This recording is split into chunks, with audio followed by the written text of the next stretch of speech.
చాలా మందికి ఈ దేశంలో అసలు వాళ్ళు పుట్టినటువంటి సమయం తెలియని వాళ్ళు ఉంటారు. పాపం వాళ్ళకి తెలియదు. వాళ్ళు జాతకర్మ చేయించుకున్న వాళ్ళు కారు, వాళ్ళకి జాతకాలు తెలియవు. తెలియనప్పుడు ఎవరైనా ఇబ్బందులు పడుతున్నారనుకోండి, పెద్దలు ఏం చేస్తారంటే వాళ్ళు పడుతున్న ఇబ్బందిని వింటారు. బహుశా జాతకంలో వీళ్ళకి ఈ దోషం ఉండి ఉంటుందేమో అని అనుమానం ఉంటే ఓసారి శ్రీకాళహస్తి వెళ్ళి దర్శనం చేసుకో అంటారు.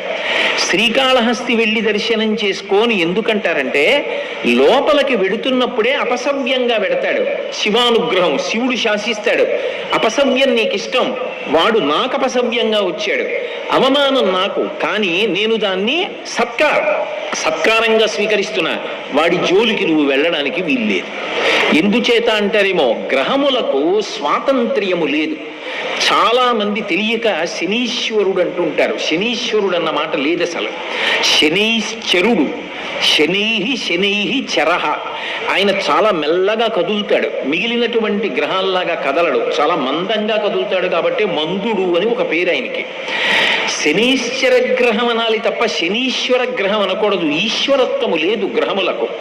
అవి మేమీ ఫలితం ఇచ్చి తీరుతాం అనవు. పరమశక్తివంతమైనటువంటి పరమశివుడు ఎక్కడున్నాడో ఆయన శాసనానికి అవి వశవర్తులవుతాయి. అవి వశవర్తులై ఆయన చెప్పిన మాట వింటాయి. నేను ఒకప్పుడు నా జీవితంలో ప్రత్యక్షంగా చూశా. ఒక చోట ఒక ఆయన ఒక వ్యక్తి యొక్క జాతక చక్రాన్ని చూశాడు. అన్నీ అద్భుతంగా చెప్పాడు. ఏడాది క్రితం మీ భార్య గారి శరీరం విడిచిపెట్టారు, మీ దురదృష్టం అన్నాడు. ఆయన అన్నాడు, నా భార్య శరీరం విడిచిపెట్టలేదన్నాడు. వెంటనే ఆ జ్యోతిష్కుడు అన్నాడు, మీ భార్య గారు శరీరం విడిచిపెట్టినంత ప్రమాదం జరిగిందా అన్నాడు. ఆయన కాసేపు ఆలోచించి జరిగిందన్నాడు. నువ్వు శివభక్తుడివా అని అడిగాడు. అవును, మేము ఇంట్లో శివారాధన చేస్తాం. శివారాధన చేయడం అలవాటుగా చాలా తరాల నుంచి మీ ఇంట్లో ఉన్న కారణం చేత యథార్థమునకు శరీర పతనమైపోవలసిన నీ భార్య శరీరము పడలేదు, అంతవరకు తీసుకెళ్లి వదిలిపెట్టించేశాడు ఈశ్వరుడు. శివభక్తుడవు కనుక ఆయన అనుగ్రహము చేత గ్రహములు శాసింపబడ్డాయి, నీ భార్య బ్రతికిందన్నాడు. నేను అక్కడే ఉన్నాను. నిజంగా నేను ఆశ్చర్యపోయాను. ఎందుకంటే అతని జీవితంలో ఆ సమయంలో జరిగినదే అతని భార్య వెళ్ళిపోవలసిన స్థితే నాకు తెలుసు. కానీ ఆమె బ్రతికింది. ఆమె బ్రతకడం వెనకాతల ఏ మర్మం ఉన్నదో వచ్చిన జ్యోతిష్కుడు చెప్పాడు. అంటే శివ శాసనము అంత గొప్పది. అంతటి శాసకుడైన వాడు అప్రదక్షిణాన్ని అంగీకరించాడు. కానీ ఒక్క శ్రీకాళహస్తిలో మాత్రం అప్రదక్షిణాన్ని అనుగ్రహిస్తాడు. ఈ క్షేత్రమునకు ఇంకొక గొప్ప విశేషం ఉన్నది. నవగ్రహములను కవచముగా కట్టుకుని ఉంటాడు. కవచం ఎవరు కట్టుకుంటారు? యోధుడు కట్టుకుంటాడు. యోధుడి వలన కవచమునకు కీర్తి వస్తుందా, కవచము వలన యోధునకు కీర్తి వస్తుందా? అంటే ఎంత గొప్ప యోధుడు కట్టుకుంటాడు అన్న దాన్ని బట్టి కవచానికి కీర్తి వస్తుంది. నవగ్రహములు ఆయనకి కవచమై ఉంటాయి. అయినప్పుడు ఆయన చేతిలో అవి ఒక ఉపకరణం లాంటివి, ఆయన తీసి పక్కన పెట్టేటటువంటి ఒక ఆభరణ విశేషం లాంటివి అవి. ఆయనకి ఎవడు భక్తితో ఉంటాడో అటువంటి వాడిని గ్రహములు కూడా చెనకలేవు. నమ శివాభ్యాం అశుభాపహాభ్యాం అని ఆయన అనుగ్రహాన్ని పొందాడు అనుకోండి, ఆపద వచ్చేస్తోందని మనకి తెలియదు. ఆపద అన్న మాటకు అర్థం ఏమిటంటే మన బుద్ధి చేత మనము తప్పించుకోలేనిది. మన దగ్గర ఎన్ని ఉపకరణములు ఉండనివ్వండి, వాటితో మనం బయటపడలేనంత పెద్ద ప్రమాదము వచ్చేస్తే దానిని ఆపద అంటారు. ధర్మరాజు గారు కృష్ణుడితో మాట్లాడుతూ భారతంలో అంటాడు, ఆపద గడువం బెట్టను ఊపి శుభం బైరదా అని నొనగు పొడగూట్ప అంటాడు. ఆపద చాలా ఒక్కొక్కసారి మన బుద్ధితో తప్పించుకోలేము. అసలు అలా ఎందుకు తప్పిందో కూడా మనకు అర్థం కాదు. నాకే తెలిసి ఒక విశేషం చెప్తాను. ఒకప్పుడు ఒక వ్యక్తి మోటార్ సైకిల్ మీద ఎడుతున్నాడు. చీకటిగా ఉంది, అది కొంచెం డొంక ప్రదేశం. ఆయన ఏదో ఆలోచిస్తూ బయలుదేరాడు. అరే లైట్ వేయలేదని గుర్తొచ్చి లైట్ వేశాడు. తీరా లైట్ వేసిన తర్వాత చూశాడు, రోడ్డుకు అడ్డంగా నల్లత్రాసు పడుకునుంది. అక్కడ దాకా వెళ్ళిన తర్వాత ఇంకా ఆయన బుద్ధి పనిచేయలేదు. అకస్మాత్తుగా బ్రేక్ తొక్కాడు, బండి అయిపోయింది. నల్లత్రాసు అటు వెళ్ళిపోకుండా ఇలా వెనక్కి వచ్చింది. వెనక్కి వచ్చి పడగ విప్పింది. మోటార్ సైకిల్ మీద ఉన్నవాడు రెండు కాళ్ళు దాని మీద పెట్టడుగా, ఎప్పుడైతే ఆగిందో ఎడంకాలు కింద పెట్టాడు. ఎడంకాలు కింద పెట్టి బండి ఆపాడు. వెనక్కే వచ్చినటువంటి నల్ల త్రాచు పడగ విప్పింది. ఇంకా మోటార్ సైకిల్ ఇంజిన్ పనిచేస్తోంది కాబట్టి శబ్దం వస్తోంది. అది ఇలా ఒకసారి చూసింది, ఇలా ఒకసారి చూసింది. పాదం సిద్ధంగా ఉంది, కొట్టచ్చు. కొట్టకుండా ఎందుకో వెనక్కి తీసేసి పక్కకి వెళ్ళిపోయింది. దానికి ఏం కారణం చెప్పాలి? అది కొట్టడానికి కొట్టకపోవడానికి మధ్యలో ఎవరున్నారు? అప్పుడు ఆ వ్యక్తి చదువుకున్నటువంటి విద్యార్హతలు తీసుకురాగలడా, లేకపోతే నాకు బ్యాంకులో ఇంత డబ్బు ఉందని తీసుకొచ్చి చూపిస్తాడా, నాకు ఇంత పరివారం ఉందని చూపిస్తాడా, నాకు ఇంత సరస్వతీ కటాక్షం ఉందని చూపిస్తాడా? ఏది కాపాడుతుంది? అది ఆపద అంటారు. ఆ సమయంలో పామా నువ్వు ఆయనను చెనకవద్దు, తప్పుకో, వెళ్ళిపో వెనక్కి అని శాసించగలిగిన వాడు ఒకడున్నాడు. వాడు నీ మాంస చక్షువుకు కనపడవచ్చు, కనపడకపోవచ్చు. అటువంటి వాడెవరున్నాడో వాడు మాత్రమే ఆపద తీసేస్తాడు. ఆపద చెప్పకుండా ఎలా తీస్తాడో శుభం ఇచ్చేటప్పుడు చెప్పకుండా అలా ఇస్తాడు. నీ మీద నేను ప్రీతి చెందానోయ్, రేపు నీకో శుభవార్త చెప్తున్నాను అనేం చెప్పడం, చెప్పకుండా శుభాలు ఇస్తాడు.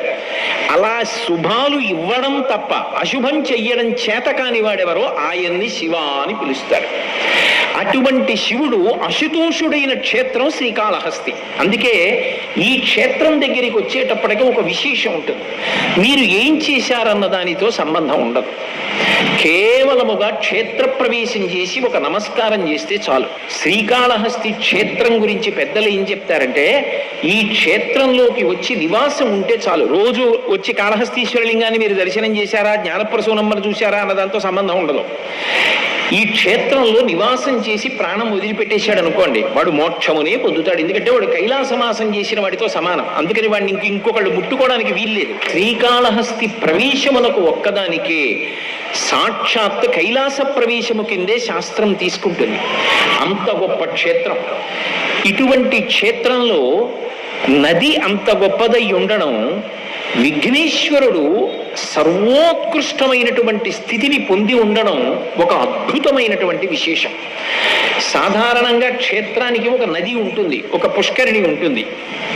అన్ని వేళలా నది చాలా చాలా గొప్పది, ఈ నది కన్నా ఆ నది అంత గొప్పది అని చెప్పడం సాధ్యం కాకపోవచ్చు. నదిగా ఎప్పుడూ గొప్పదే. ఏ నది కూడా తక్కువ కాదు, అన్ని నదులు గొప్పవే. కానీ ఒక గంగా నది ఉందనుకోండి, గంగా నది కన్నా అని చెప్పాలంటే దానికి ఒక ప్రమాణం ఉండాలి. గంగా నదితో పోల్చాలి, ఒక ప్రమాణం ఉండాలి. కానీ ఇక్కడ ప్రవహించేటటువంటి నది సువర్ణముఖరి అని పిలువబడుతుంది. సువర్ణముఖరి నది ప్రవాహం ఉన్నటువంటి క్షేత్రం. ఎందుచేత అంటే యథార్థమునకు శ్రీకాళహస్తిలో నది లేదు. ఒకప్పుడు అగస్త్య మహర్షి ఈ ప్రాంతానికి వచ్చి శంకరుణ్ణి పూజ చేసి ఆయన ఇక్కడే తపోవనాన్ని ఏర్పాటు చేసుకుని తపస్సు చేశారు. అగస్త్యుడు మహాశివభక్తుడు. ఆయన పాద స్పర్శ పొందినటువంటి ప్రదేశం ఇది. అంత గొప్ప ప్రదేశం కాబట్టి అగస్త్యుడు తపస్సు చేస్తున్నటువంటి సమయంలోనే ఇక్కడికి ఋషులందరూ వచ్చారు. ఆయన ఎక్కడుంటే అక్కడ ఉంటారు ఋషులందరూ. అసలు మీకు ఇంకొక ఆశ్చర్యకరమైన విషయం చెప్పాలి అంటే, లోకంలో అందరూ దేవతల్ని ఆరాధన చేస్తారు. అగస్త్యుడు ఎక్కడైనా ఉంటే దేవతలు తమ స్థానాలు పెట్టుకుంటారు. నేను రోజు వచ్చి ఇక్కడ కూర్చుంటాను అగస్త్యుడిని చూడడానికి, అందుకని ఇది నా స్థానం అని చెప్పి ఏ దిక్కున ఉండవలసిన దేవత ఆ దిక్కున ఆశ్రమంలో కూర్చుంటాడు. ఎందుకు కూర్చుంటాడో తెలుసా? అగస్త్యుడు చూడడానికి కాదు, అగస్త్యుడిని చూడడానికి. కావాలంటే మీరు రామాయణం చదవండి, ఆయన ముద్ర అలా ఉంటుంది. పరమశివుడుగా ఉన్న భగవంతుడు కూడా ఆయన వలన ఉపకారమును పొందుతాడు. పార్వతీ కళ్యాణంలో భూమి యొక్క భారాన్ని నిలబెట్టినవాడు, సూర్యగమనం కోసమని వింధ్యపర్వతం యొక్క అహంకారాన్ని అణిచినటువంటి వాడు, కాశీపట్టణం మీద అంత మక్కువ కలిగినటువంటి వాడు, ద్రవిడ దేశానికి కావేరీ నది ప్రవాహాన్ని ఇచ్చి వ్యాకరణాన్నిచ్చి అనుగ్రహించినటువంటి వాడు, అంతటి మహానుభావుడు అగస్త్యుడంటే. అటువంటి అగస్త్యుడు శ్రీకాళహస్తి మీద వ్యామోహం పొందాడు. ఇక్కడికి వచ్చి తపోవనాన్ని నిర్మించుకుని తపస్సు చేశాడు. అప్పుడు ఋషులందరూ అడిగారు, ఇక్కడ ఒక నది లేదు, నది తీసుకురండి అని అడిగారు. ఆయన అన్నాడు, ఒక నది రావాలి అంటే ఒక పర్వతం మించి ప్రవహిస్తుంది. ఎందుకంటే నదులన్నీ పర్వతానికి కూతుళ్ళ లాంటివి, పర్వతాల మించి వస్తాయి. ఏ పర్వతం మించి నేను తీసుకురావాలని అడిగాడు. వాళ్ళు అన్నారు, నీకే తెలియంది మాకు తెలుస్తుందా? మాకు తెలియదన్నారు. మరి ఎవరిని అడగాలి అంటే, అగస్త్యుడు గొప్ప గాణాపత్యుడు.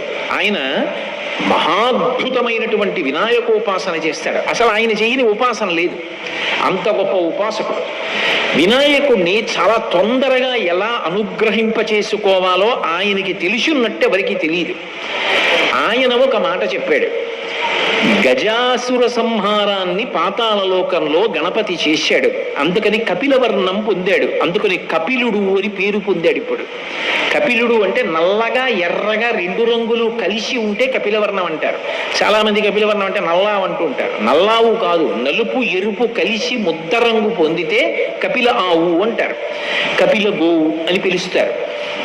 ఆయన గజాసురుణ్ణి చంపాడు. ఏనుగు ముఖం ఉన్న వాడి చేతిలో తప్ప నేను మరణించనని వరం అడిగాడు గజాసురుడు, అనుగ్రహించాడు పరమాత్మ. అందుకని తన కొడుక్కి ఏనుగు ముఖం పెట్టాడు పరమశివుడు, అసలు రహస్యం లోక సంరక్షణం కోసమని. ఇప్పుడు ఏనుగు ముఖమున్నటువంటి విఘ్నేశ్వరుడు ఏనుగు ముఖమున్న రాక్షసుణ్ణి పాతాళంలో సంహరించి ఆ నెత్తురంతా మీద పడితే కపిలవర్ణం పొందాడు. పొంది పరమ సంతోషంతో పాతాళంలోంచి భూమి వివరం చేసుకుని పైకొస్తున్నాడు. ఆయనకి అమ్మ అంటే విశేషమైనటువంటి ప్రీతి. కంచి కామకోటి పీఠాధిపత్యం వహించినటువంటి చంద్రశేఖరేంద్ర సరస్వతి మహాస్వామి వారు ఈ క్షేత్రం గురించి ఒక మాట చెప్తుండేవారు. వినాయకుడితో కలిసి జ్ఞానప్రసూనాంబ ఈ క్షేత్రానికి వచ్చింది అని చెప్తుండేవారు. అటువంటి వినాయకుడు పాతాళంలోంచి పైకొస్తున్నాడు. అగస్త్య మహర్షి వెళ్ళి ఆయనని ఆరాధించవలసినటువంటి రీతిలో ఆరాధన చేశాడు. ఆయన వెళ్ళి గణపతిని దర్శనం చేశారు. అందుకే ఇక్కడ పాతాళ గణపతి. ఇంకొక పెద్ద విశేషం ఉంది. అసలు గణపతి ఎక్కడుంటారు అంటే మూలాధార చక్రమునందు ఉంటాడు. మూలాధారం అన్ని చక్రాల కిందకు ఉంటుంది, ఉదస్థానమునందు ఉంటుంది. కాబట్టి మూలాధార క్షేత్రస్థితం అని ముత్తుస్వామి దీక్షితారు వారి కీర్తన. మూలాధారం కిందకు ఉండాలి కాబట్టి ఇక్కడ ఉన్నటువంటి గణపతి మూలాధార సూచనగా కిందకుంటారు. పాతాళ గణపతి అన్న పేరుతో ఉంటారు. సాధారణంగా మీరు ఎప్పుడైనా సరే గణపతి ఉపాసనలో ఒక విశేషం ఉంది. గణపతి తత్వం అంతా 16 అంకె మీద పెడుతుంది. అందుకే ఆ 16 నామములు చదవాలి. ప్రతిరోజు కార్యక్రమం దేంతో మొదలవ్వాలి అంటే విఘ్నేశ్వరుడి యొక్క 16 నామములతో మొదలవ్వాలి. ఒకవేళ నాకు చదవడం రాదనుకోండి, కనీసం నేను ఒక కాగితం మీద రాసుకుని చదవాలి. నాకు అలా చదవడం కూడా రాదనుకోండి, చదివే వాళ్ళు ఇంట్లో ఒక్కళ్ళైనా ఉండాలి. వాళ్ళు నోట్లో చదవకూడదు, మిగిలిన వాళ్ళు చదవడం రాదు కొంతమంది ఉన్నారనుకుంటే ఆ స్తోత్రం రోజు పైకి చెప్పాలి. అందుకే ఆ స్తోత్రం గురించి అంత గొప్పగా చెప్తారు ఇప్పటికీ పెద్దలు. సుముఖశ్చైకదంతశ్చ కపిలో గజకర్ణకః లంబోదరశ్చ వికటో విఘ్నరాజో గణాధిప ధూమకేతుర్గణాధ్యక్ష బాలచంద్రో గజాననః వక్రతుండ శూర్పకర్ణో హేరంబ స్కందపూర్వజ షోడశైతాని నామాని పఠేత్ శృణుయాదపి. నువ్వన్నా చదువు, శృణుయాదపి కనీసం విను. విద్యారంభే వివాహే చ ప్రవేశే నిర్గమే తథా సంగ్రామే సర్వకార్యేషు విఘ్నస్తస్య న జాయతే. దేనికైనా సరే ఇది చదవవలసిందే. ప్రవేశే నిర్గమే తథా. అసలు రహస్యం అంతా అక్కడ పెట్టారు. లోపలికి వచ్చినా బయటికి వెళ్ళినా, ఏ లోపలికి వచ్చి బయటికి వెళ్ళాం, అసలు అది పెద్ద విశేషం ఆ స్తోత్రంలో. ఈ 16 నామములను మాత్రం నువ్వు చెప్పి తీరాలి. ఒకవేళ నువ్వు చెప్పడం చేత కాకపోతే ఇంట్లో ఎవరైనా పైకి చదివితే విను, వినకుండా కార్యాలు ప్రారంభం చెయ్యవద్దు, ఒక రోజు పని మొదలు పెట్టవద్దు అని పెద్దలు చెప్తూ ఉంటారు. 16 నామముల మీద ఆయన తత్వం నడుస్తుంది. ఒక్క శ్రీకాళహస్తి క్షేత్రానికి మాత్రం ఒక విశేషం ఉంది. ఇక్కడ విఘ్నేశ్వరుడు అగస్త్యుని యొక్క పూజకు సంతసించి ఒక విశేషాన్ని ప్రకటించాడు. 16లో 4వ వంతు ఈ క్షేత్రంలో ప్రవేశించి పాతాళ గణపతి దగ్గరికి వచ్చి చెప్తే చాలు. 4 నామములు పలకాలి. ఇక్కడ గణపతి దగ్గరికి వెళ్ళి అథవా వెళ్ళి అక్కడ నిలబడి చెప్పి బయటికి వస్తుంటే వెనకాతల చాలా మంది ఉండిపోతారు కదండి అనుకుంటే, మెట్లు దిగక ముందే నిలబడి 4 నామములు చెప్పాలి. ఏమని చెప్పాలి అంటే గజాననారి అంటే ఏనుగు ముఖము కలిగినటువంటి అసురుడు, రాక్షసునికి శత్రువైనటువంటి వాడు. గజానన అంటే ఏనుగు ముఖం ఉన్నవాడు, అరి అంటే శత్రువు. గజాననారి ఏనుగు ముఖము కలిగినటువంటి రాక్షసునకు శత్రువైనటువంటి వాడా. అలాగే అగస్త్యుని చేత స్తోత్రము చేయబడినటువంటి వాడా, మూడవ, కనీసం నామంగా అక్కర్లా, ఇలా చెప్పినా చాలు. మూడవది, పరమ భాగవతోత్తములైన వారు ఎవరుంటారో వాళ్ళ యొక్క ఈప్సితములను నెరవేర్చేటటువంటి లక్షణము కలిగినటువంటి వాడా ఈ 3 నామములు చెప్తూ ఆయన యొక్క రూపం గురించి, ఆయన వచ్చిన ప్రదేశం గురించి చెప్పేటప్పుడు పాతాళ వివర స్థాననే నమః, పాతాళ వివరమునందు లేదా భూవివర స్థాననే నమః, భూవివర నివాసాయ నమః. భూవివరము అంటే లోపలికి వెళ్ళినప్పుడు ఉండేటటువంటి ప్రాంతం, అక్కడ ఉన్నవాడా ఈ 4 నామములు చెప్పాలి. ఈ 4 నామములు కనీసం దేవాలయం దగ్గర ఓ బోర్డు అన్నా ఉండాలి తెలియని వాళ్ళ కోసం. ఉంటే వెళ్ళేటటువంటి వాళ్ళ 4 నామములు చెప్పి మెట్లు దిగి విఘ్నేశ్వరుణ్ణి స్తోత్రం చేస్తారు, ఒక నమస్కారం చేస్తారు. అంటే 16 నామములు చెప్తే ఇచ్చేటటువంటి ఫలితం ఇక్కడికొచ్చి 4 నామములు చెప్తే నేను కాపాడతానని ప్రతిజ్ఞ చేశాడు. అందుకే అగస్త్యుణ్ణి అనుగ్రహించి నీకు స్ఫురణలో లేదు, మరిచిపోయావు. ఇంతటి మహానుభావుడివి కూడా. బ్రహ్మగిరి అని దగ్గరిలో ఒక పర్వతం ఉంది. నువ్వు ఆ పర్వతం మీద తపస్సు చేసి అద్భుతమైనటువంటి నదిని ప్రవహింపచేస్తావు. దిగ్విజయమస్తు, నీకు ఏ విధమైన విఘ్నం కలగదు, బయలుదేరమన్నాడు. బ్రహ్మగిరి మీదకి వెళ్ళి అగస్త్య మహర్షి తపస్సు చేశారు. శంకరుడు బ్రహ్మగారి ద్వారా కబురు చేస్తే పరమశివుని యొక్క జటాజూటంలో ఉండేటటువంటి గంగా నది సువర్ణముఖరి అన్న పేరుతో ప్రవహించింది. ఎందుకు ప్రవహించాలి ఆ పేరుతో అంటే, సువర్ణం అంటే బంగారం. బంగారానికి 2 రకములైన లక్షణాలు ఉంటాయి. భగవంతుడికి ఏ లక్షణం ఉంటుందో బంగారానికి ఆ లక్షణం ఉంటుంది. భగవంతుడు చూడండి, ఘోర రూపం ఆయనదే, అఘోర రూపం ఆయనదే. సనాతన ధర్మంలో బాధలు పెట్టడానికి, భయపెట్టడానికి ఒకడు, భయాన్ని తీసేసి రక్షించడానికి ఒకడు ఉండరు. భగవంతుడే భయపెడతాడు, భగవంతుడే రక్షిస్తాడు, రెండూ ఆయనే చేస్తాడు. చేసిన పాపానికి ఫలితం ఇస్తున్నాడు అనుకోండి, భయపెడతాడు. అందుకే విష్ణు సహస్రనామ స్తోత్రంలో భయకృత్ భయనాశన, భయపెట్టేవాడా భయమును పోగొట్టేవాడా రెండూ ఆయనే. మన పాపమునకు ఫలితం ఇచ్చినప్పుడు భయపెడతాడు. అందుకు కదా రుద్రాధ్యాయంతో అభిషేకం చేస్తుంటే నమస్తే అస్తు ధన్వనే బాహుభ్యాముతతే నమః అని మొదలు పెడతారు. నీ చేతిలో ఉన్న ధనస్సుకి నమస్కారం, ఆ చేతులకి నమస్కారం. రుద్రమన్యవ ఉతోత ఇషవే నమః, నీ మన్యువుకు ఒక నమస్కారం. పిల్లలం ఏదో తెలియక తప్పు చేశాం, ఆ ధనస్సు ఏమిటి పక్కన పెట్టేసి, ఆ చెయ్యి ఏమిటి అలా వద్దు, ఇలా అనుగ్రహంగా పెట్టు అని ఆయన్ని ఉభయతర నమస్కారములతో రుద్రాధ్యాయం నడుస్తుంది. అంటే దానిలో ఉన్నటువంటి అంతరార్థం ఏమిటి అంటే, పరమశివుణ్ణి స్తోత్రం చేసి ఆయన యొక్క అనుగ్రహాన్ని పొంది ఘోర రూపాన్ని ఉపసంహారం చేయిస్తారు. పాపములకు ఫలితమని ఇవ్వకు, మేము తట్టుకోలేము, తెలియక చేశాం, మన్నించమని అడుగుతారు.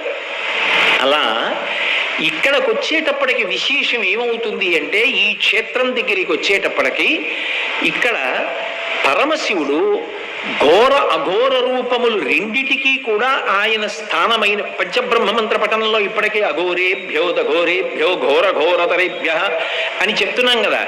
అన్ని విశేషణములు ఉన్నవాడైనప్పటికీ కూడా ఈ క్షేత్రం దగ్గరికి వచ్చేటప్పటికి పరమ ప్రసన్నమూర్తి ఎంత కింది స్థాయిలో అనుగ్రహాన్ని వర్షిస్తాడంటే, వైదికమైనటువంటి ధర్మము తప్పదు, వైదిక ధర్మము తప్పకుండా తన అనుగ్రహ వర్షము చేత ఊహించలేనటువంటివి ఇస్తాడు. అందుకే ఏదో ఇక్కడ అనుకున్నంత తేలిక విషయాలు ఏం జరగలేదు, చాలా అద్భుతమైన విషయాలు జరిగాయి. అందుకే శ్రీకాళహస్తిలో ఎప్పుడైనా ఒక విశేషం జరిగితే దేవతలందరూ వస్తారు. నేను మీతో ఒక మాట చెప్పాలి అంటే, ఎక్కడైనా గిరి ప్రదక్షిణం చేశారనుకోండి, గిరి ప్రదక్షిణం చేస్తే దాన్ని గిరి ప్రదక్షిణ క్షేత్రం అని పిలుస్తారు. ఎందుకంటే కొండ స్థూల శివుడు అని గుర్తు. కొండ స్థూల శివుడుగా ఉన్నాడని ప్రమాణం ఉంటేనే గిరి ప్రదక్షిణం, అంతేగాని కొండకి దారి ఉందని చేయకూడదు. ఆ కొండ స్థూల శివుడని ప్రమాణం ఉన్నదా ఎక్కడైనా పురాణంలో? ఈ కొండంతా శివుడే అని చెప్పవచ్చా? చెయ్యొచ్చు.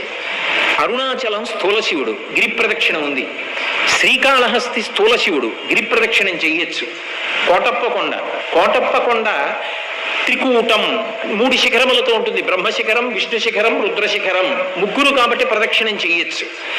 ఓ కొండ మీద ఈశ్వరుడు ఉన్నాడని ప్రదక్షిణం కొండకి చేయడానికి అన్ని వేళల శాస్త్రం అంగీకరించదు. కొన్ని చోట్ల గిరి ప్రదక్షిణాలు ఉంటాయి. అన్ని చోట్ల గిరి ప్రదక్షిణం ఎందుకు చేస్తారంటే, గిరిని శివస్వరూపంగా ప్రదక్షిణం చేస్తారు. ఒక్క శ్రీకాళహస్తి మాత్రం గిరి ప్రదక్షిణమున్న మిగిలిన క్షేత్రముల కోవలోకి రాదు. దీన్ని భాస్కర క్షేత్రం అంటారు. ఎందుకు భాస్కర క్షేత్రం అంటారో తెలుసా?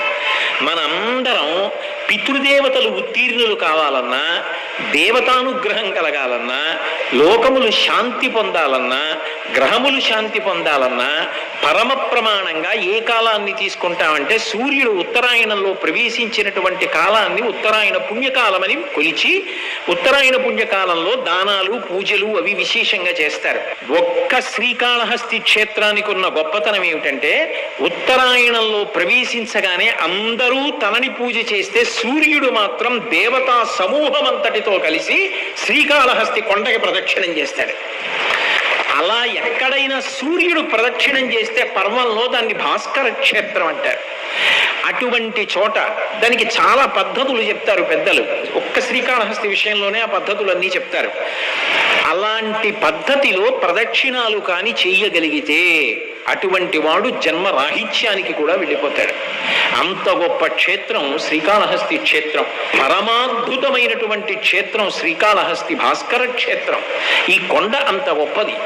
ఈ క్షేత్రానికి ఉన్నటువంటి విశేషం ఏమి అంటే వైదిక ధర్మాల్ని అలాగే నిలబడుతూ అనేక వైదిక రహస్యములను ఆవిష్కరిస్తూ పరమాత్మ అసలు దేవతలు ఊహించలేని అనుగ్రహాన్ని ఇక్కడ వర్షిస్తూ ఉంటాడు.